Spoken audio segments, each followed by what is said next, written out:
دوسرا مسئلہ جو آج کل پیش ہے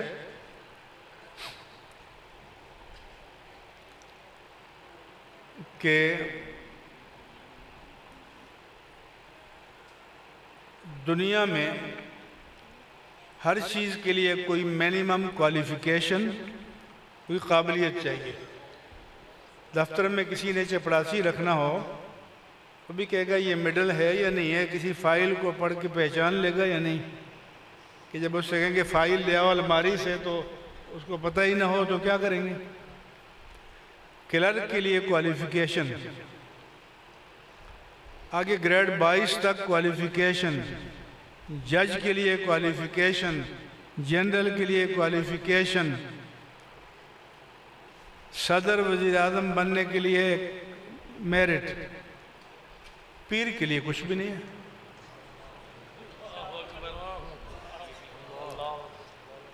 ہمارے پیرزادے ہیں، شہزادے ہیں، شیخزادے ہیں، حضرت زادے ہیں،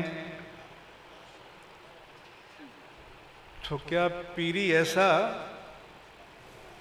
پلمبر کے لیے بھی جائیے، باہر جاؤ تو پہلے لائسنس مانگتے ہیں، الیکٹریشین کا بھی مانگتے ہیں، پیر کے لیے کوئی نہیں، بس حضرت زادہ ہے۔ تو کیا صدر کا بیٹا صدر بن جائے گا؟ جنرل کا بیٹا ڈیو پروسیس کے بغیر جنرل بن جائے گا؟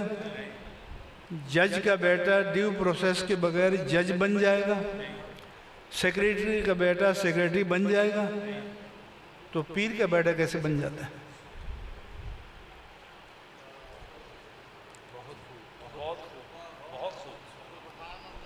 تو ساری تباہی کا سبب یہ ہے۔ اس لیے حضور نے فرمایا ان اللہ لا ينتظر العلم انتظارا بین العباد، جیسے آتے ہیں کہ قیامت سے پہلے علم اٹھ جائے گا، فرمایا ایسا نہیں ہے کسی بلون یا غبارے کی شکل میں اڑ جائے گا، آپ دیکھیں گے علم جا رہا ہے، ایسا نہیں۔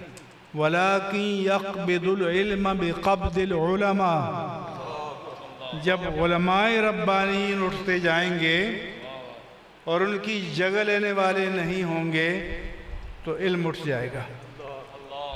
حَتَّى إِذَا لَمْ يُبْقِ عَالِمًا، جب ایک عالم بھی باقی نہیں چھوڑے گا، یا لم يبق عالمًا باقی نہیں رہے گا، تو اتخذ الناس رؤوسا جہالا، لوگ جاہلوں کو اپنا مذہبی پیشوا بنائیں گے۔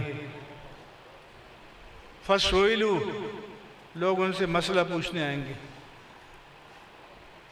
تو ان کا جہل اجازت نہیں دے گا، پندار نفس، عجب نفس، کہ کیسے کہے کہ مجھے مسئلہ نہیں معلوم، حضرت علامہ صاحب کے پاس چلے جاؤ، علامہ کے پاس چلے جاؤ۔ فَأَفْتُوا بِغَيْرِ عِلْمٍ، جہل پر مبنی فتوے دیں گے، وَضَلُّوا وَضَلُّوا، خود بھی بیڑا غرق ہوگا، دوسروں کا بھی بیڑا غرق کریں گے۔ اچھا، میں اس مجذوب قوم سے پوچھتا ہوں کہ چلو آپ اندر تو نہیں جھانک سکتے، کم از کم یہ تو دیکھ سکتے ہو کہ اس کا چہرہ مصطفیٰ کے مطابق ہے۔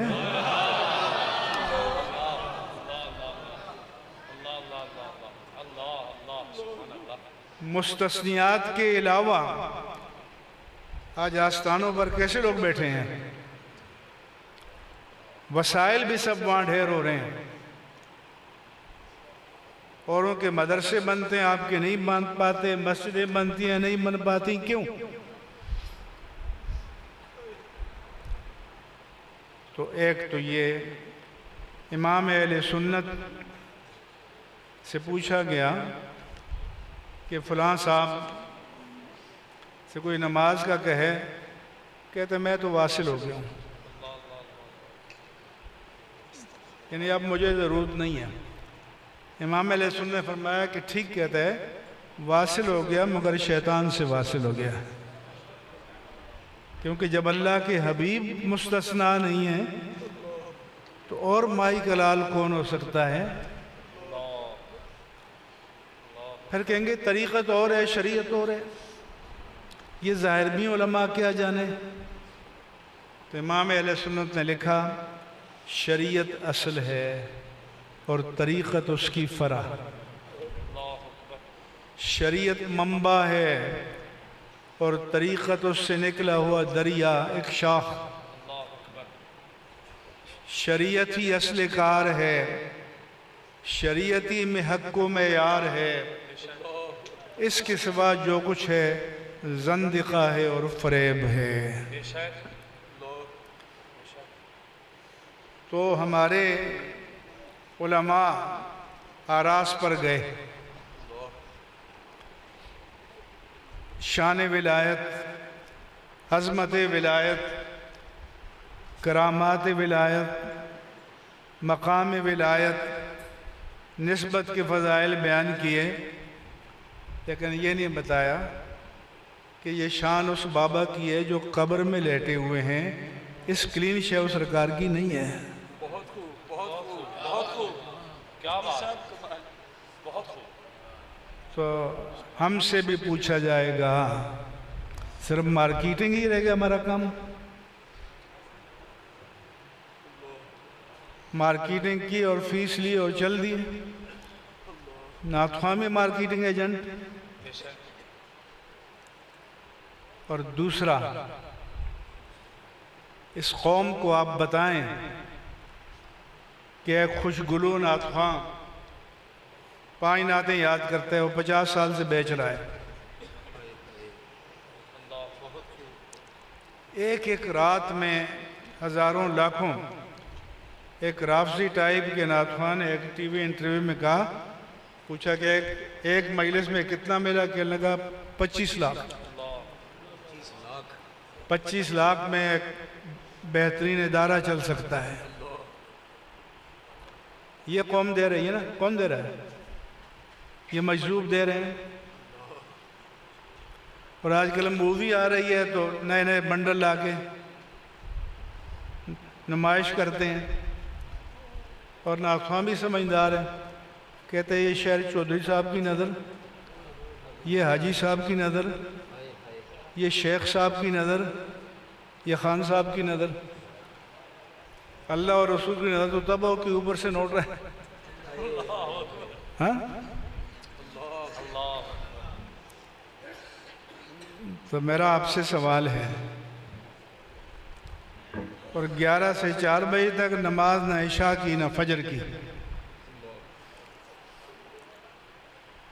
تو اس کو ایک رات میں لاکھوں اور ہزاروں، اور جو پورا مہینہ مسند پر بیٹھ کر اللہ کے کلام کی تفسیر پڑھائے، اللہ کے رسول کی حدیث کی شرح پڑھائے، فقہ عرفان کے لیے، احسان کے لیے، مجھے گن کر بتاؤ کہ ایسے مراکز پاکستان میں کتنے ہیں؟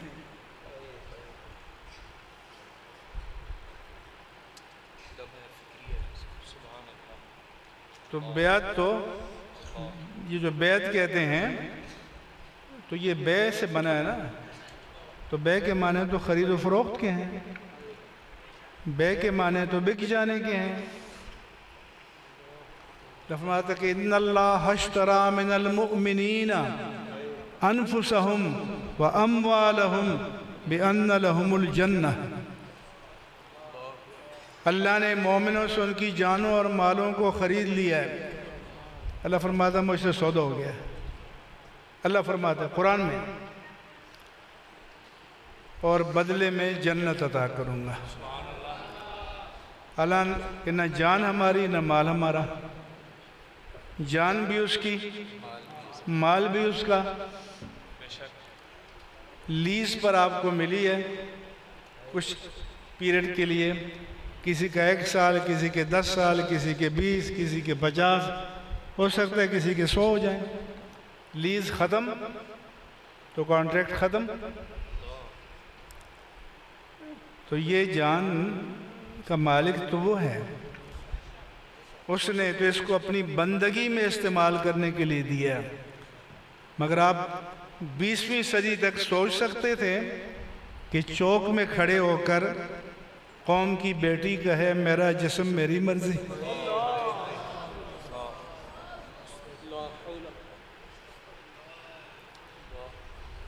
لیکن اب ہضم ہو رہا ہے۔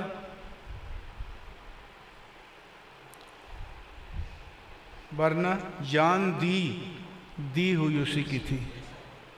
حق تو یہ ہے کہ حق ادا نہ ہوا۔